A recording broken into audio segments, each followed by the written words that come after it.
Bom, eu compartilhei então o material de aula da nossa aula de hoje, o PDF está aqui no Classroom, a gente vai continuar falando um pouco sobre o ensemble canônico e microcanônico e avançar para a parte de função de partição e o modelo do gás ideal, tá? Eu já deixei no sistema compartilhado a atividade e a primeira lista, né, do curso com vocês, está atribuída a todos vocês para entrega no dia 25 de abril, tá? Eu vi o pessoal aqui já comentando algumas coisas no chat. Eu vou explicar um pouco mais a respeito da lista e comentar no final da nossa aula de hoje, tá bem? A gente volta aqui para falar um pouco dela. E também tem uma atividade de leitura, e essa atividade de leitura também é atribuída a todos, mas não necessariamente a atividade de leitura aqui ela é avaliativa, né? Mais uma tarefa para vocês acompanharem o curso, que é a leitura dos capítulos 1 e 2, né, do livro Understanding Molecular Simulation, do Franklin Smith, que está, né, compartilhado com vocês no material acima. Então, vocês têm o livro compartilhado para vocês poderem acompanhar essa leitura, tá bem? Bom, nós, então, iremos iniciar a nossa aula de hoje, né, dando continuidade à nossa conversa da aula passada. Deixa eu compartilhar aqui os meus slides para a gente começar, então, essa aula. Estão todos aí vendo os meus slides, não estão? Estamos Ok? sim. Perfeito.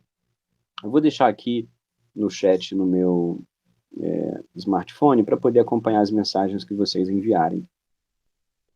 Bom, pessoal, eu vou recapitular um pouco do que nós conversamos na aula passada, né, daquele experimento abstrato, né, virtual, que cada um tem que fazer para entender, né, o ensemble. E vou voltar nessa figura, que eu construí essa figura justamente para tentar passar para vocês, né, essa compreensão um pouco mais clara do que seria o ensemble canônico e o ensemble microcanônico. Observem que aqui dentro desse reservatório térmico, tá, nós temos réplicas de subsistemas e cada subsistema desse, observe, ele tem um número de partículas e um volume constante, tá?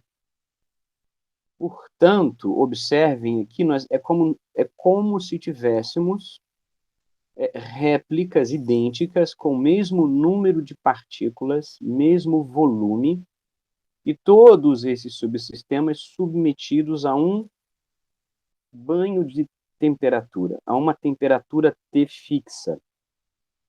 Tá? Observem que esse conjunto de subsistemas, nesse reservatório térmico, ele está, digamos, imerso, né? Ele está dentro de um container que seria um reservatório de energia E fixa. Ou seja, a primeira observação que vocês precisam ter é que esse sistema, que é o nosso reservatório de energia, ele é um isolante térmico, tá? Onde, dentro desse reservatório térmico, nós podemos trocar energia entre os subsistemas, mas não trocar número de partículas entre os subsistemas. Então, o número de partículas para cada subsistema é fixo.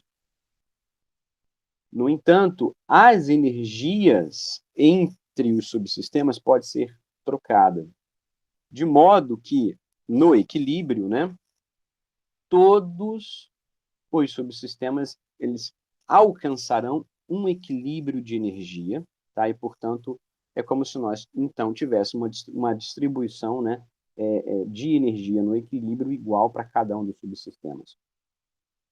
Observem que isso contextualiza a definição de um ensemble canônico, que seria esse NVT, tá? No qual nós conversamos na aula passada. Para deixar um pouco mais claro, do ponto de vista do formalismo matemático, essa relação, eu montei um esqueminha aqui para vocês observarem, onde aqui acima nós temos os números de estados, tá? Que representaria, em princípio, aqueles subsistemas do ensemble. Então, nós teremos o estado 1, 2, 3, J estados, ok? Ou J subsistemas, onde, por exemplo, cada um desses subsistemas vai ter uma determinada energia, E1, E2, E3, EJ, tá?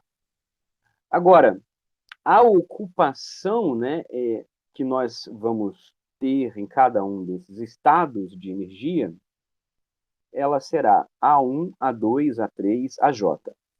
Esse conjunto aqui representado, ele se assemelharia não exatamente à condição, por exemplo, de cada estado ou de cada microestado termodinâmico, né, de cada subsistema no ensemble canônico. Mas ele se assemelharia justamente naquela consideração que essas partículas que cada subsistema contém podem estar em diferentes estados de energia. Então, esse link que vocês precisam fazer entre a definição de ensemble em mecânica estatística e a definição de estados energéticos quânticos que cada partícula pode ocupar, né, ou estar, né, num determinado sistema, há um link entre os estados quânticos e os estados macroscópicos que essas partículas elas ocupam, né, elas estão ocupando num sistema macroscópico. Então, vocês precisam abstrair essa relação, né, entre os estados microscópicos de energia, que vão ser resultado de uma combinação, né, de uma distribuição desses estados quânticos que cada partícula possui, tá? E aí, em relação a essa distribuição, né, nós temos, por definição, que o somatório, por exemplo, dos números, né, de ocupações, AJ, tá, vai ser exatamente igual a A, ou seja, o número total, né, de possibilidades que nós temos, tá? Então, o somatório de J, no caso J variando aqui de 1 até N, por exemplo, né, AJ vai ser igual a A, e que se nós temos cada A, né, J, como a ocupação, certo? Dessas partículas naquele estado de energia, portanto, o somatório de AJ e J, né, ou seja, o número de ocupações, né, de partículas com aquela determinada energia, vezes a energia daquele estado, tá? A somatória de todas essas ocupações vai nos dar o valor total E de energia, certo? Logicamente que, como nós estávamos falando na aula passada, quando extrapolamos essa distribuição microscópica para uma distribuição do número de partículas no estado macroscópico, na condição macroscópica, nós temos uma ordem gigantesca de possibilidades, ordem de 10 a 23 partículas que podem ocupar, por exemplo, aquele determinado sistema. Então, é esse link que a mecânica estatística está fazendo. Ela vai relacionar as médias de propriedades microscópicas, tá? Por distribuições, né, estatísticas desses estados que cada partícula ocupa, e o somatório de todas essas distribuições para um N infinito, ou para um número, né, de estados, né, infinito, vai se assemelhar à propriedade média daquele sistema macroscópico. Tá? Então, esse conceito eu quis retornar para vocês com essa demonstração, porque isso tem que ficar muito claro para vocês, né? Porque quando justamente fazermos, né, vocês fizerem, nós fizermos aqui simulações de sistemas, né, os mais diversos, como vocês, inclusive, na aula passada, chegaram a elencar algumas possibilidades, né, de soluto, solvatado em solvente, ou de um solvente puro, ou de misturas de solventes. Nós vamos justamente ter que definir exatamente o nosso ensemble da simulação, o número de partículas, né, o volume e a temperatura, se for um ensemble canônico, tá? Ou outras propriedades termodinâmicas, se forem outros ensembles, como a gente vai ver um pouquinho na aula de hoje. Então, isso tem que estar claro na cabeça de vocês. Tudo bem, pessoal? Todo mundo entendeu? Tranquilo. Sim. Perfeito. Bom, continuando, agora nós vamos exatamente agora colocar, né, o caso, partindo do caso mais simples, tá? Tudo que será feito aqui, por exemplo, para um gás monoatômico ideal, tá? Pode ser extrapolado para qualquer outro sistema líquido ou sólido. O que vai mudar de um para outro é a complexidade, o número de graus de liberdade que um sistema mais complexo vai ter, né? Então, nós vamos primeiramente considerar um sistema isolado, macroscópico, consistindo de N idênticas partículas esféricas de massa M em um volume V. Então, esse problema simples aqui, pictórico, pode ser considerado, por exemplo, o gás monoatômico ideal. Por exemplo, argônio, que nós podemos estudar tanto na fase gás quanto na fase líquida. Então, seriam partículas esféricas de uma determinada massa M e num determinado volume, se a gente definir ali o estado termodinâmico para um número de partículas em um volume constante. Certo? Mais ou menos extrapolando essa ideia, é como se nós imaginássemos, do ponto de vista prático, construirmos lá uma caixa cúbica, tá? Tridimensional, com um número de partículas definido N, um volume V, por exemplo, desse argônio, definindo um estado termodinâmico desse sistema. Nós vamos linkar as propriedades obtidas a nível microscópico com as propriedades macroscópicas desse sistema, por meio da mecânica estatística. Observe que, para nós realizarmos qualquer tipo de simulação por dinâmica molecular, o que nós estamos definindo como condições iniciais do problema são as posições de cada uma das partículas no espaço tridimensional, RI, Rn, e os respectivos momentos de cada uma dessas partículas, que nós podemos iniciar, em princípio, com da inércia, né, do momento zero, mas também podemos, e vamos aprender a fazer isso mais à frente, usar, né, a teoria de Stefan, de Maxwell Boltzmann, para gerar, né, um número médio de velocidades, onde cada partícula dessa, inicialmente, vai experimentar aquela distribuição média baseado na temperatura que você definiu, né, no seu ensemble canônico. Então, relembrando para todos vocês lá da graduação, vocês devem recordar, né, da distribuição de Maxwell-Boltzmann de velocidade. Em especial, na disciplina de teoria cinética dos gases, isso foi certamente discutido com vocês.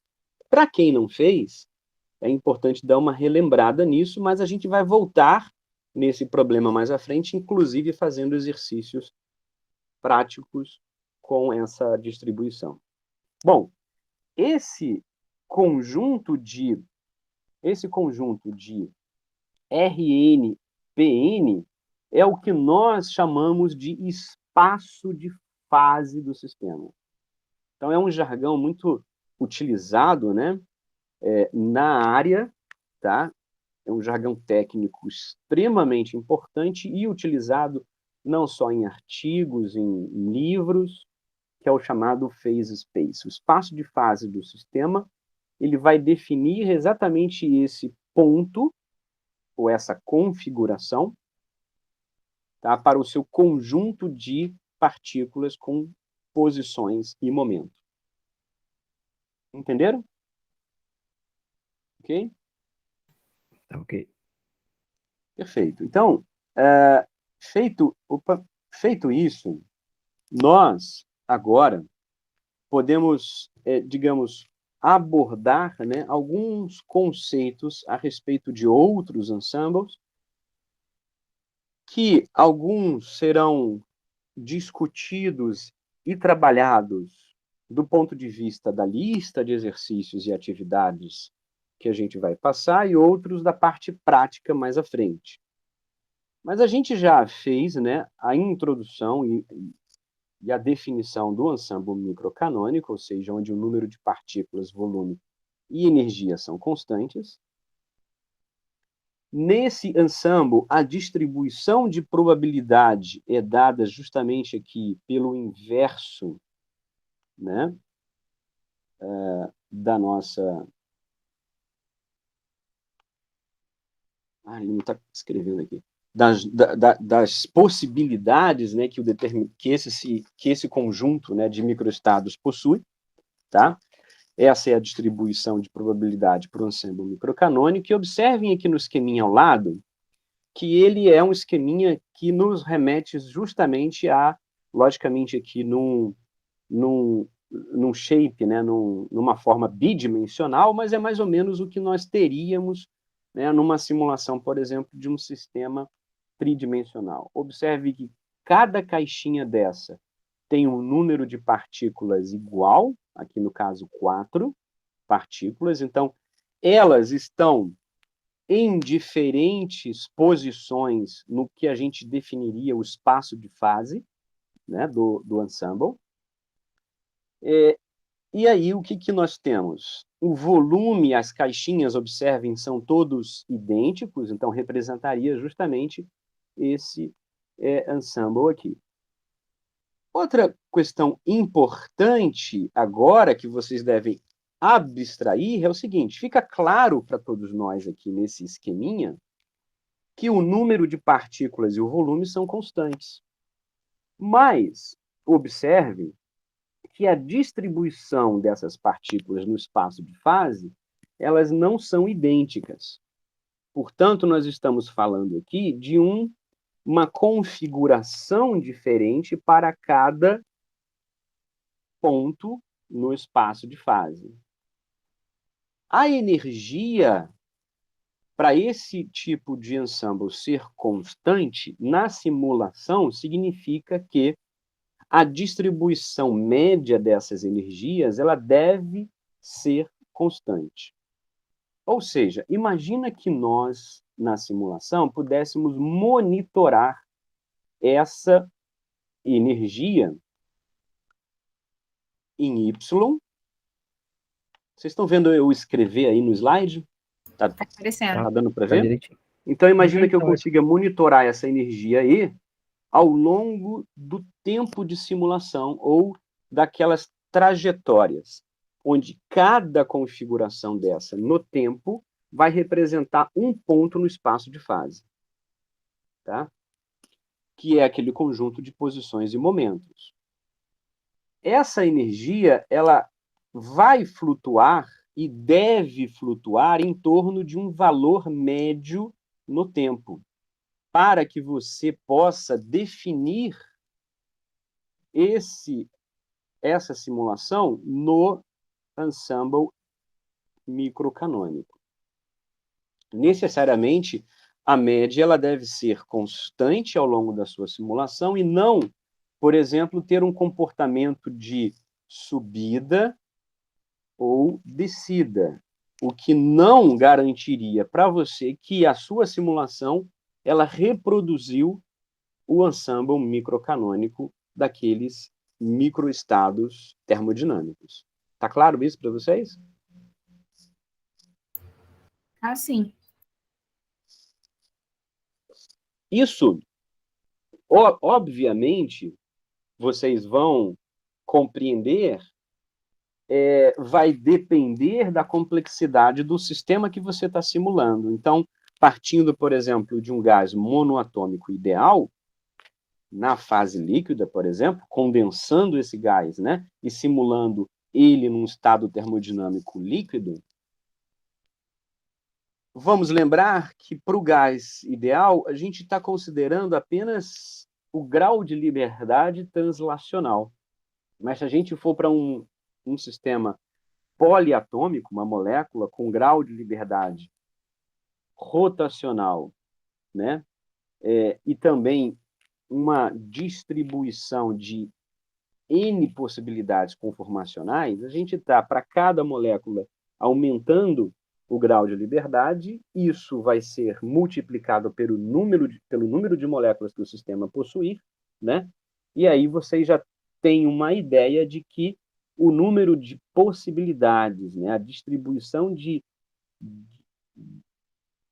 diferentes estados de energia que o sistema vai ter ao longo da simulação vai ser bem mais complexo. Então, o que vai mudar, talvez, aí, de um sistema complexo para outro, vai ser exatamente nós sabermos exatamente o tamanho da simulação que é necessária fazer para que aquele equilíbrio seja atingido, em termos de tamanho aqui, no caso, é tamanho da simulação, da trajetória de simulação, o tempo. Então, nós precisaríamos de tempos de amostragem maiores, para que todo o espaço de fase fosse amostrado, ou também, por outro lado, a gente vai também observar uma certa dependência com o número de partículas e, portanto, o tamanho do sistema agora físico, o volume que você está definindo para aquele sistema.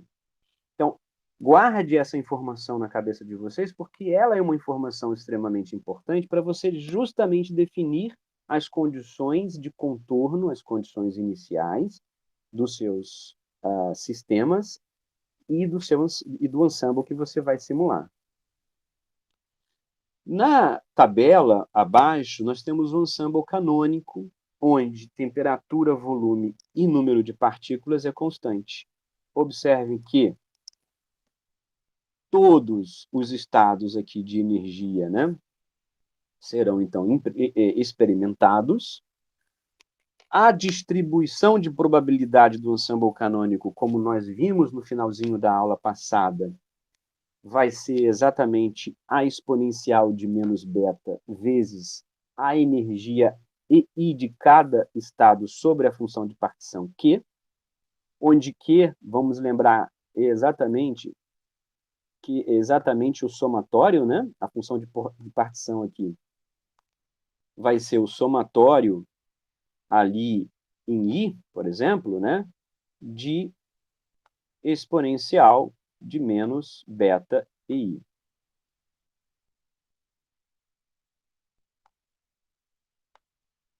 Tá? Como definido na aula passada. E observem no esqueminha ao lado, o pessoal, se vocês tiverem perguntas, não hesitem, interrompam, por favor, podem fazer perguntas ou colocar aqui no chat que eu estou acompanhando. Observe, então, ao lado no esqueminha, que nós vamos ter o volume também não varia para cada uma dessas configurações, né, porque o volume deve ser constante. O número de partículas ele também não vai variar, ele é constante.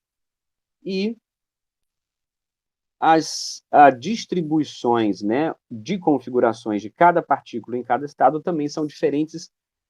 Tudo aqui se assemelha ao esquema anterior.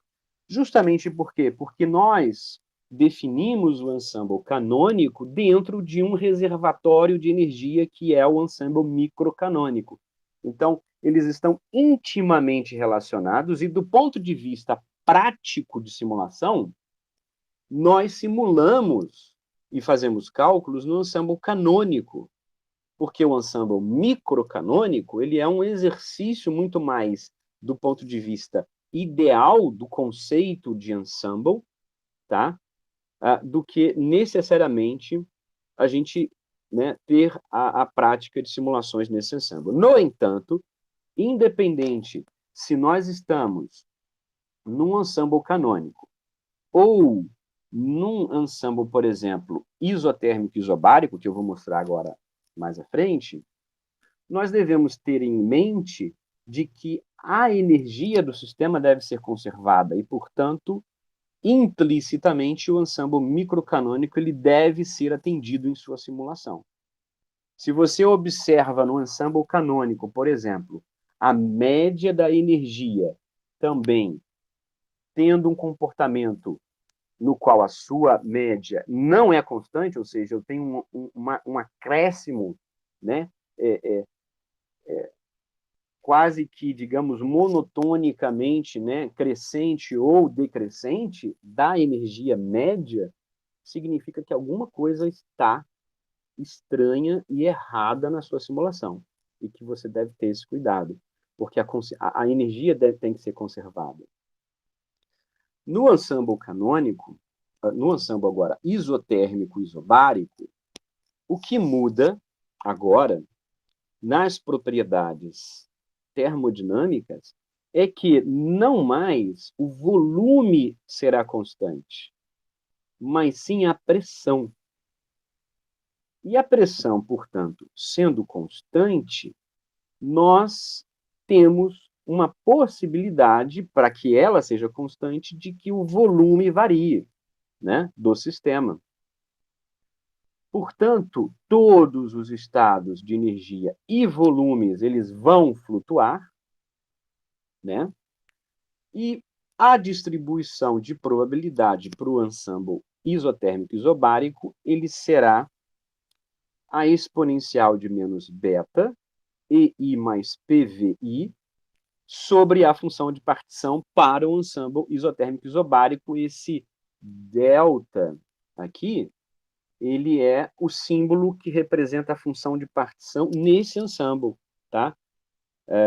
Logicamente, vai ser um somatório agora, não exatamente igual ao canônico menos beta EI, mas sim um somatório de menos beta EI mais PVI.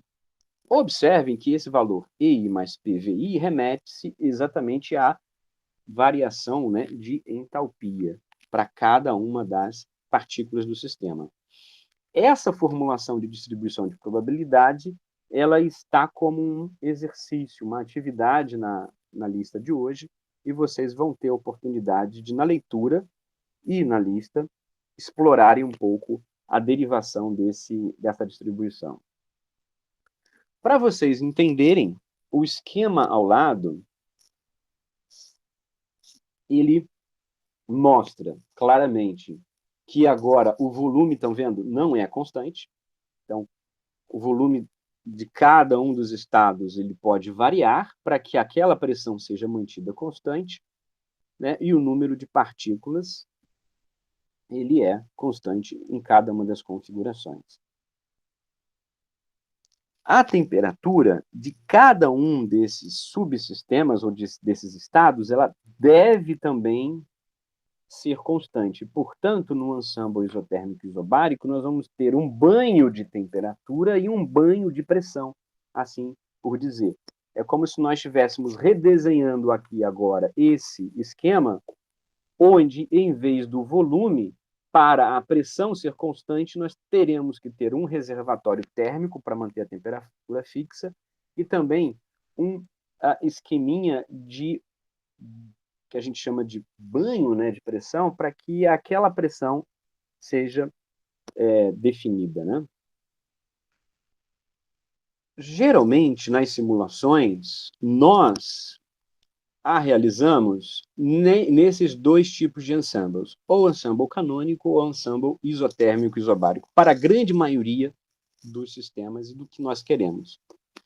Se vamos fazer num ensemble canônico ou isotérmico isobárico, vai depender muito da propriedade que você quer obter. Tá? Observem, eu vou agora aqui levar vocês agora para uma outra abstração importante, que vai ficar clara mais à frente, na parte prática, é o seguinte, quando nós vamos definir um ensemble, Na parte prática isso vai ficar muito mais claro para vocês, né? Enfim, mas é importante tocar nesse assunto aqui.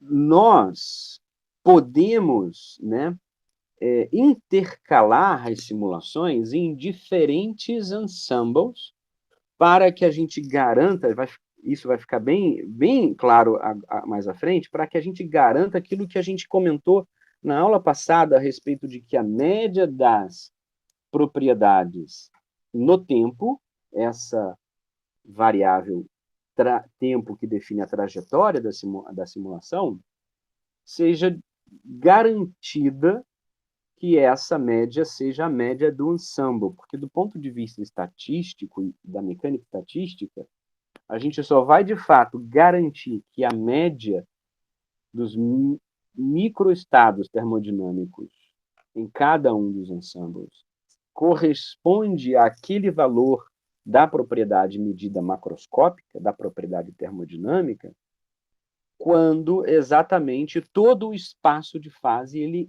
foi amostrado.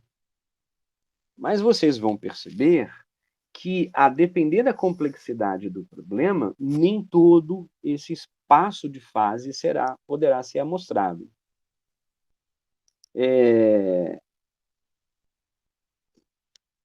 Mas é importante também a gente entender, por isso que é importante você saber qual propriedade ou qual fenômeno que você quer acessar com a sua simulação. Porque, dependendo da sua propriedade, ela pode ter um caráter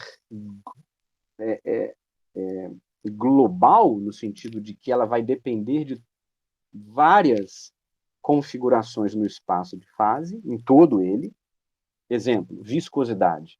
A viscosidade, ela depende das interações entre partículas e de como que essas interações entre partículas, do ponto de vista global, evoluem no tempo.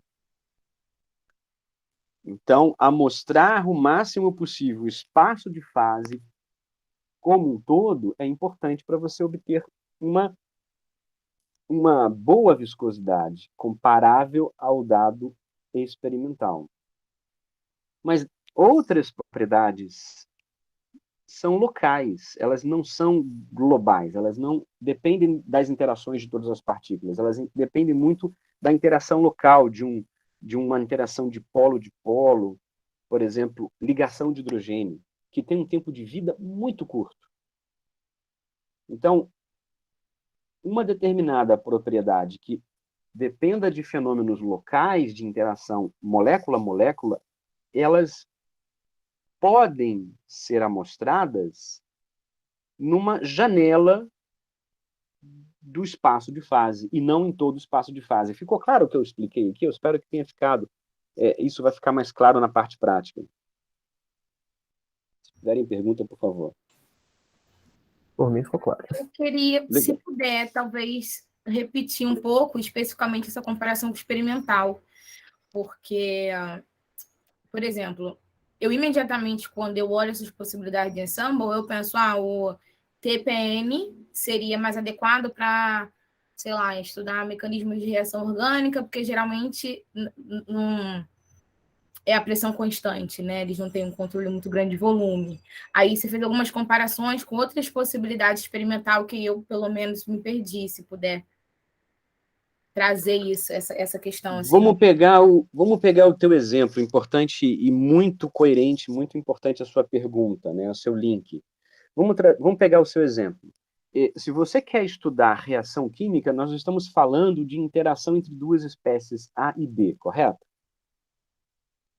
Sim. Um exemplo.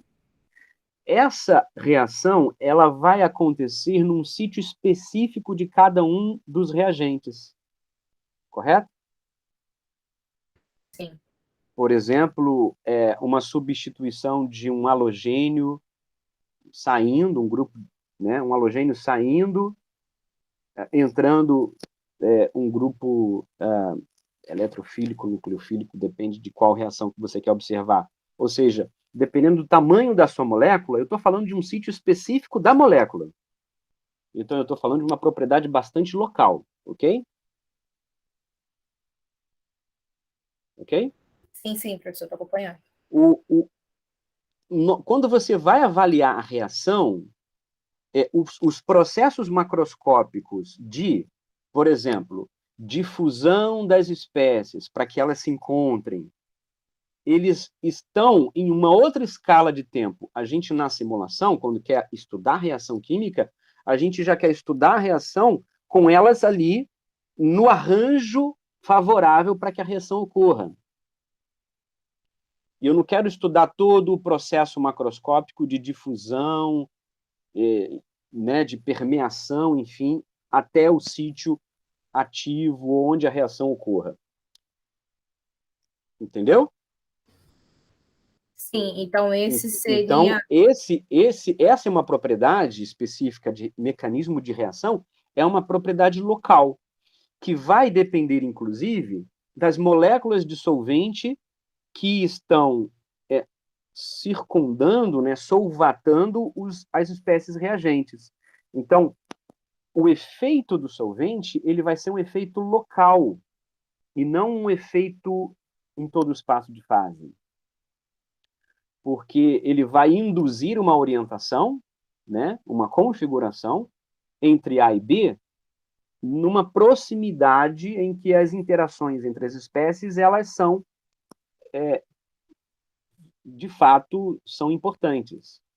No bulk, né, em outros espaços, em outras configurações do seu espaço de fase, onde as espécies reagentes não estão presentes, o efeito do solvente, ele basicamente ele tem o mesmo comportamento do bulk, entendeu? Ficou claro? Entendi. É isso especificamente sobre essa questão de considerar o espaço de fase inteiro ou um corte, uma janela dele. Exato. Eu tenho uma figura, é legal, como a aula é dinâmica, né? Bacana isso. Eu não vou conseguir lembrar agora no meu computador onde eu tenho essa figura e essa propriedade calculada, porque gastaria tempo. Mas eu vou tentar representar aqui nesse. Tá vendo aí o slide da Jamboard? Sim. Eu vou tentar representar isso aqui. Imagina que em Y aqui, nós tenhamos uma determinada propriedade que vai medir a distância entre O e H entre moléculas de água, que é o solvente de uma determinada reação que está ocorrendo, ok? E em Y, aliás, desculpa, em X seria a distância do OH, e em Y a gente teria a energia dessa interação, ok?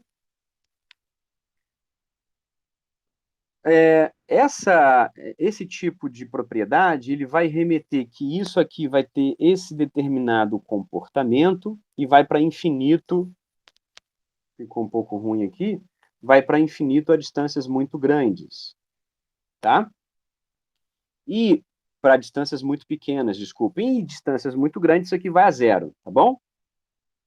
Ou seja, a partir dessa distância aqui, olha, para cá, o, o, o solvente ele interage entre ele como se tivesse puro. Entendeu? Enquanto que a distâncias menores, próximo das moléculas reagentes, há uma mudança significativa não só das orientações, como também das energias de interação locais, solvente próximo das espécies reagentes ou do soluto. Então, essa região aqui, local, é a que me interessa para a reação química, entendeu? Entendi. Dessa maneira, o que aconteceria? Aconteceria que eu posso, por exemplo, diferente do que você falou, eu posso simular, sim, no ensemble canônico NVT. Tá bom? Desde que o meu número de partículas e volume definam um estado, né, uma condição de contorno que me dê, a uma certa distância, né, um comportamento de bulk para o solvente, e ali eu queira só exatamente extrair as configurações em torno das espécies reagentes ao longo da simulação, tá bom? Tá bom, Karine? Sim, sim. Não necessariamente eu Tô precisaria calcular no isotérmico isobárico, tá? Aham, ok. Tô... Já... Tá Uhum. bom. Pode falar. Não, eu tô tentando acompanhar ainda. Pode continuar, professor. O que você falou, por exemplo, do que o pessoal faz no experimento, né? No experimento, o que você faz? Você coloca tudo vamos supor que seja num balão de reação. Você coloca lá o meio solvente e coloca uma atmosfera inerte para que aquilo ali... O teu sistema está fechado, certo? Em princípio, o teu sistema está fechado e, a depender da temperatura, a variação de volume vai ser constante, não vai ter variação de volume. Não vai ser no Ensemble NPT, entendeu? Entendi. Agora, observa o seguinte: quando a gente faz uma simulação no Ensemble canônico, nós estamos permitindo que a pressão varie para que o volume fique fixo. Desculpa. Nós estamos... exatamente, a pressão está variando para o volume ser fixo. O volume do sistema, ele, de fato, ele é fixo, ele não varia. É uma caixa cúbica, por exemplo, ABC, onde ABC é fixado, entendeu? Como, Entendi. como eu vou experimentar diferentes estados de energia, a pressão, justamente devido às interações entre as partículas do sistema, ela vai variar. Porém, nós devemos acompanhar a variação de pressão ao longo da simulação para que essa pressão ela também seja na média constante, entendeu? Porque, a priori, se a minha pressão, por exemplo, está aumentando durante a simulação ou diminuindo, certamente eu não estou garantindo que esse volume será fixo. Ok? Ok. Mas então, nos dois casos, de maneira geral, eles vão ter que manter mais ou menos ali uma média, né? Sendo Sim, em no todos os canônico. casos, Uhum. em todos os casos, sim. A diferença é que quando eu defino T, V e N, eu estou definindo isso como condição inicial de contorno do meu problema, e ao definir V fixo, eu permito que a pressão varie. Na média, a flutuação de pressão varie, entendeu? Entendi. Então, uma coisa importantíssima aqui e aí é o link que a gente vai fazer da aula de hoje para a próxima aula, é que uma coisa é a propriedade ser fixada num valor, como, por exemplo, a gente vai definir V, um valor fixo. A outra coisa é a flutuação dessa propriedade ao longo do tempo.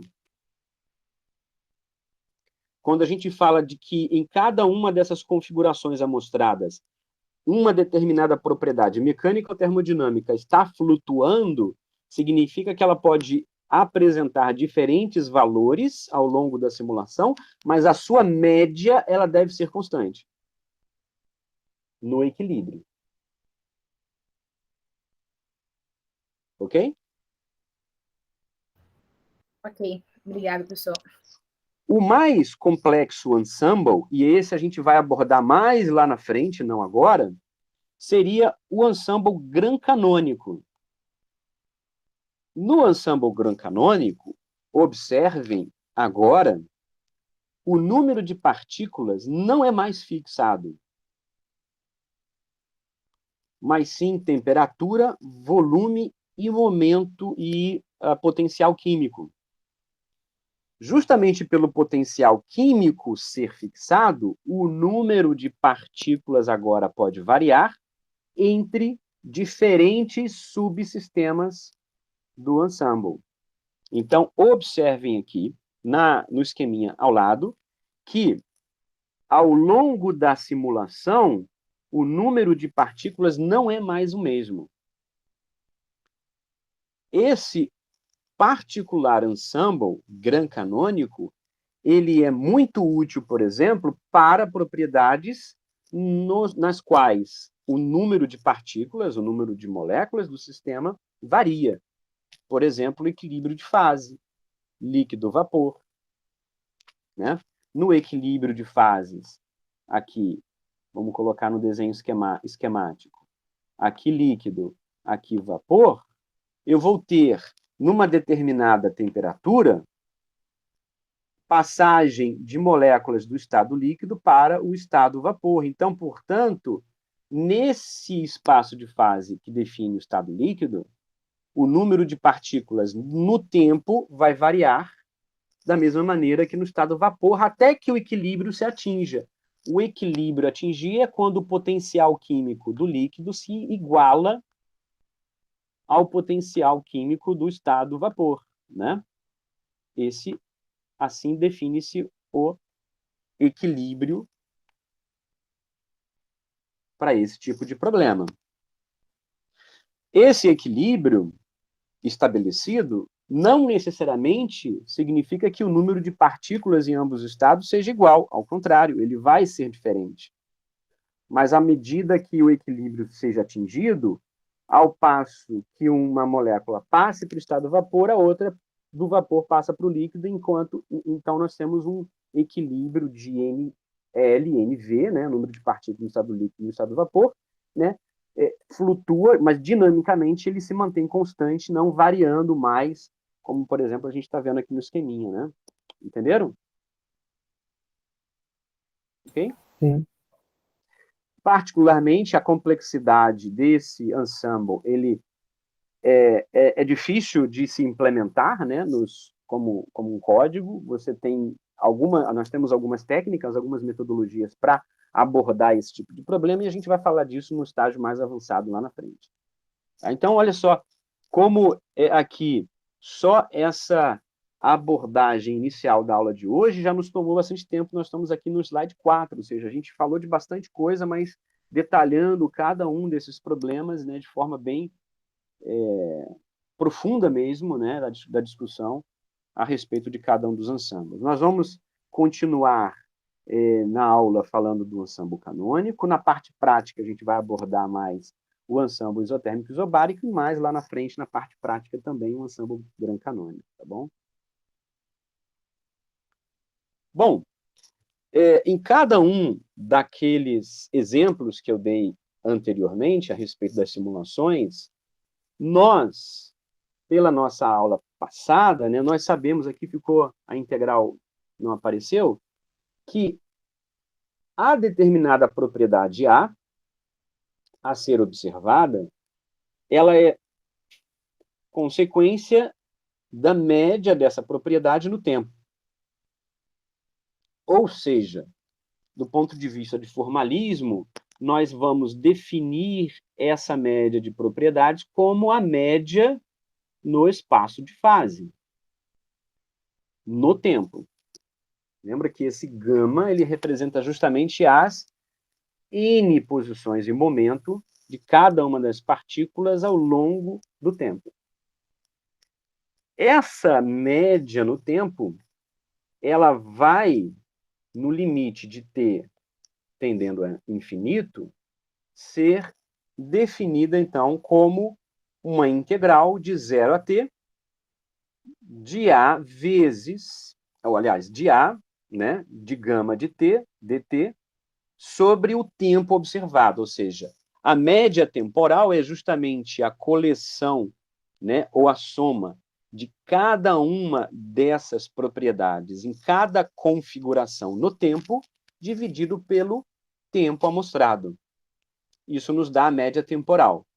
Então, essa é a média temporal que, quando, então, se assemelha à propriedade observada, a gente diz, então, que garantimos, assim, que nós estamos com um sistema que a gente pode dizer de ergódico e que experimentou todo o espaço de fase, e a média temporal ela vai se igualar à média do ensemble, ou seja, a média do espaço de fase. Na prática, a equação, então, de movimento ela é resolvida passo a passo em um tempo finito, porém grande. O grande aqui, para esse tempo, é relativo à complexidade do sistema. Do que eu estou falando? Se nós formos simular, e vocês vão fazer isso, um gás monoatômico ideal no estado líquido, por exemplo, vocês vão ver que esse tempo finito ele é relativamente pequeno se você comparar com a simulação de um polímero, tá? E aí fica até como uma tarefinha, vocês vão fazer isso depois, de vocês identificarem, né, no exercício, quais são os sistemas chamados ergódicos e quais são os sistemas não ergódicos. A gente vai conversar mais sobre isso nas próximas aulas. E a gente vai definir também o que é ergodicidade, tá? Bom, voltando à questão, então, básica do que nós queremos, para calcular essas médias de propriedades, nós devemos lembrar um pouco lá da estatística, né? Pela teoria, então, de probabilidade, nós sabemos calcular, né, média de qualquer propriedade X, que vai ser definida como um somatório de xj, ou seja, o valor daquela determinada propriedade naquele estado de ocupação J, vezes a probabilidade PJ daquele estado ocorrer, né?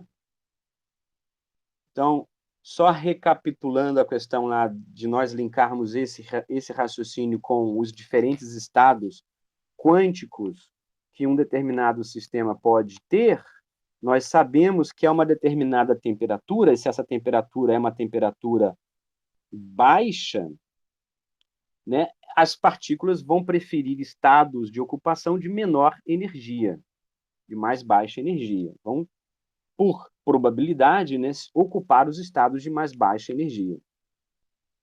O aumentar a temperatura significa que a gente vai dar a cada uma dessas partículas a probabilidade maior de ocupar estados de energia de maior energia. Então, a distribuição de ocupação ela vai ser dependente da temperatura, por isso tem aquele fator KBT, né, na distribuição de equipartição dessas energias, da função de partição, mas, no fim das contas, como nós estamos querendo a propriedade média, nós devemos, então, levar em consideração os pesos que cada estado desse vai ter, ou seja, o número de partículas que ocupa cada um dos estados. Então, assim a gente define a média daquela determinada propriedade. Vamos substituir só para ficar mais prático, né, o X pela energia. Então, nós estamos, é a primeira que nós queremos calcular. Usando, então, essa energia E no ensemble canônico, nós podemos reescrever essa equação acima como um somatório de ENV, número de partículas volume constante, vezes a probabilidade P de NV beta J. Então, essa notação científica é uma notação científica, uma notação em formalismo matemático, utilizado na grande maioria dos livros e artigos de mecânica estatística. Tá? Então, a energia média é dada por essa relação. Bom, sendo assim, é possível, essa é uma pergunta, relacionar a média da energia no ensemble com a função de partição Q? Tá? A gente vai recordar que no ensemble canônico, a função de partição é o somatório, né, de exponencial de menos beta EJ de NV. Isso a gente viu na aula passada. Falamos um pouco antes nos slides anteriores. Então, essa é a função de partição para o ensemble canônico. Nós recordamos da aula anterior que, assim definido a função de partição do ensemble canônico, se aplicarmos, lembram, o Ln sobre a função de partição e derivarmos ela em relação a beta, essa relação nós encontramos na aula passada, estão lembrados? A derivada de Ln de Q em relação a beta, mantendo o NV constante, nós devemos, para resolver essa derivada, devemos lembrar da seguinte regra de derivada, né? A derivada do Ln de y em relação a x é 1 sobre y vezes a derivada de y em relação a x, tá? Então, essa propriedade aqui, vocês devem lembrar lá de cálculo, da matemática, e aplicar, então, nessa derivada do Ln de Q, que vai ser, então, portanto, igual a 1 sobre QNV beta, vezes a derivada da somatória da exponencial menos beta EJ em relação a beta NV. Acompanhe o raciocínio da derivada agora, derivando essa exponencial, né? Nós, bom, resumimos aqui, olha, abaixo como 1 sobre a função de partição Q vezes a somatória de menos EJNV, porque nós estamos derivando em relação a beta, né? Então, menos EJNV aqui vai para baixo, exponencial de menos beta EJNV. Então, esse aqui é o resultado da derivada acima. Acompanharam o raciocínio, pessoal? Ok? Sim.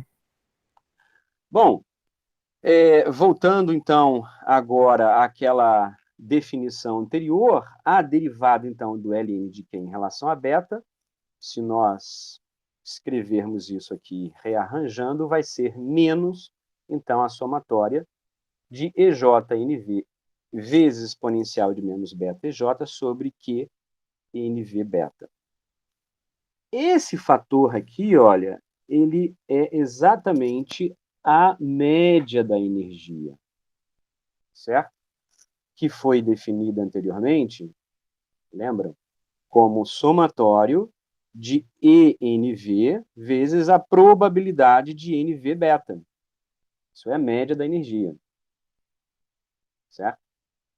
Então, a média da energia é igual a menos a derivada de LNQ em relação a beta NV.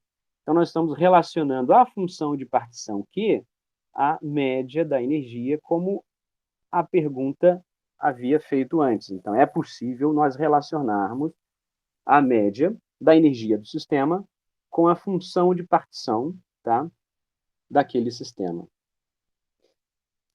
Uma questão de complexidade aqui, quando nós saímos de sistemas como, por exemplo, o gás monatômico ideal, ou até mesmo um sistema um pouco mais complexo seria gás diatômico, que são sistemas simples, comparado, por exemplo, a proteínas, né, polímeros e assim por diante, é que para esses sistemas simples, nós conhecemos a função de partição. Então, todo o segredo de nós acessarmos as médias de energia de um determinado sistema passa por nós conhecermos a função de partição. A pergunta é, nós não conhecemos a função de partição de sistemas complexos. Então, se soubéssemos, por exemplo, a função de partição de um determinado sistema proteico, de um polímero, de um material complexo sólido, seja qual for, se nós sabemos definir a função de partição do sistema, nós automaticamente sabemos a energia daquele sistema. Então, essa relação aqui, do ponto de vista da mecânica estatística, é muito fundamental e muito importante. Ela está dizendo para a gente o seguinte: para um sistema de N partículas fixo e volume fixo, Se nós sabemos a função de partição daquele problema, nós calculamos a energia média daquele sistema. Entenderam? Sim. Isso aqui é muito importante, tá, pessoal? Bom, são 3h12, né? Vamos só fechar agora esse raciocínio para a gente terminar, né? Vamos lembrar aqui da regra da cadeia de diferenciação, que diz o seguinte, né? Aqui, de forma genérica, uma derivada parcial de uma função f em relação a t, usando a regra da cadeia, e imaginando que a função f ela depende de uma outra função, né, de beta, a derivada ela pode ser definida assim: a derivada parcial de f em relação a beta vezes a derivada parcial de beta em relação a t. Ou seja, isso aqui é a nossa regra da cadeia para a derivada de uma determinada função que é dependente de uma outra variável. Nós estamos derivando f em relação à temperatura, mas, automaticamente, nós temos uma função beta que depende da temperatura também. Isso aqui, então, é, portanto, a derivada de f em relação a beta, e aí beta, como 1 sobre kBt, ao derivarmos, vai nos retornar menos 1 sobre kBt ao quadrado vezes a derivada de f em relação a beta. Então, nós temos esse resultado aqui da derivada de f em relação a t. Ou, tá? A derivada, por exemplo, de f em relação a beta, né, é igual a menos kBt ao quadrado vezes a derivada de f em relação a t. Então, essas duas relações, elas são relações importantes e que a gente vai... são relações matemáticas verdadeiras e que serão úteis para a solução dos problemas relacionados à função de partição de um sistema, porque nós estamos derivando uma função que depende, por exemplo, de beta. Tá?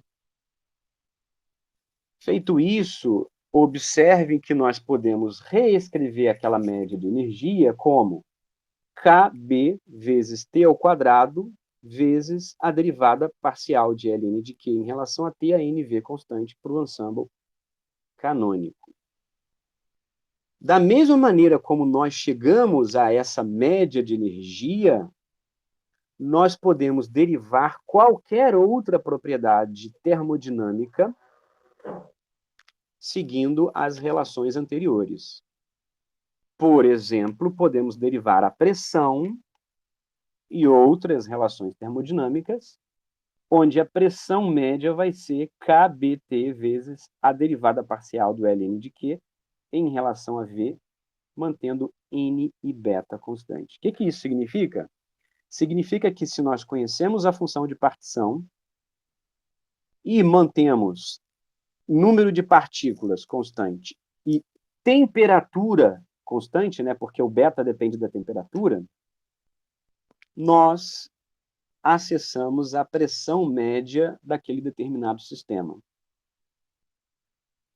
Como Kb é uma constante e T é uma constante, automaticamente nós calculamos a média daquela pressão para aquele determinado sistema. Esse resultado que eu estou mostrando aqui, ele é um exercício da lista que vocês vão fazer. Tá? Então, nós vamos aplicar esses conceitos anteriores ao sistema mais simples que a gente pode estudar, que seria o gás monoatômico ideal, tá? Para nós retomarmos, eu vou dar uma pausa agora de 15 minutos para a gente poder ir no banheiro, tomar uma água, um café e voltarmos. São 3h16 aqui no meu relógio, 3h30, mais ou menos, aí a gente está de volta. Pode ser, pessoal? Ok? Tá ótimo.